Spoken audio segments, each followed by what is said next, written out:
அன்னை வந்து டிஃபனில் சாப்பாடு எடுத்துகிட்டு வந்து அந்த டிஃபனில் இருக்கிற சாப்பாடை தட்டில் போடாமல் டிஃபனை வச்சே நோண்டி தின்றுருக்காருன்னு நம்புகிற கூட்டத்தை என்ன சொல்லுவீங்க? நம்மளும் டிஃபனில் சாப்பாடு எடுத்துகிட்டு வந்தால் தட்டில் தட்டி தானே சாப்பிடுவோம்.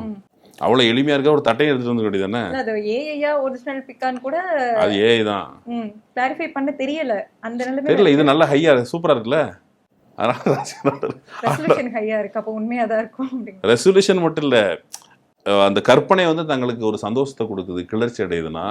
ஒரு பொய்யா இருந்தாலும் அதில் கிளர்ச்சி அடைகிற வடிவல் அப்படின்னு சொல்லி தனக்கு தானே கிச்சு கிச்சு முடுவார்ல, அந்த மாதிரி சந்தோஷப்பட்டுக்கிற ஒரு கூட்டத்திட்ட மாற்றத்துக்காக வாக்களித்தார்கள், சாதி பார்க்காமல் வாக்களித்தார்கள். இப்போ தாவேகா கட்சிக்கு வாக்களித்த இந்த தொண்டர்கள் இவங்க மத்தியிலிருந்து எந்த ஆணவ கொலைகளும் வராது, சாதி ரீதியான வன்கொடுமைகள் வராது, எல்லா பேரியரும் கடந்துடுச்சு. அந்த 35% வேறு சாதியெல்லாம் கடந்துட்டாங்கன்னா நம்ம என்ன சொல்கிறோம்?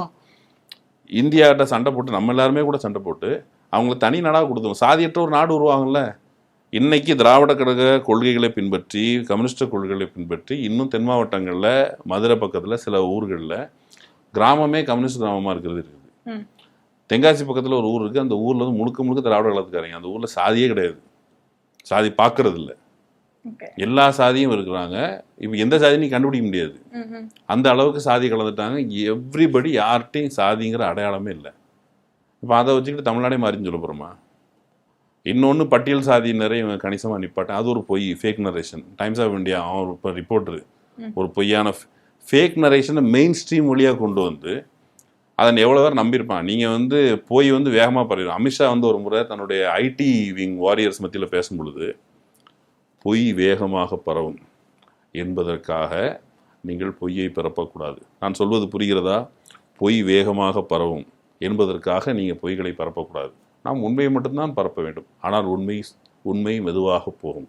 நான் உங்களுக்கு சொல்வது புரியுதா? பொய் வேகமாக பரவும் அப்படின்னு முடிச்சார். அதுக்கு அர்த்தம் வந்து பொய்யை வேகமாக பரப்புங்க, ஆனால் அதுக்கு நான் பொறுப்பு இல்லை.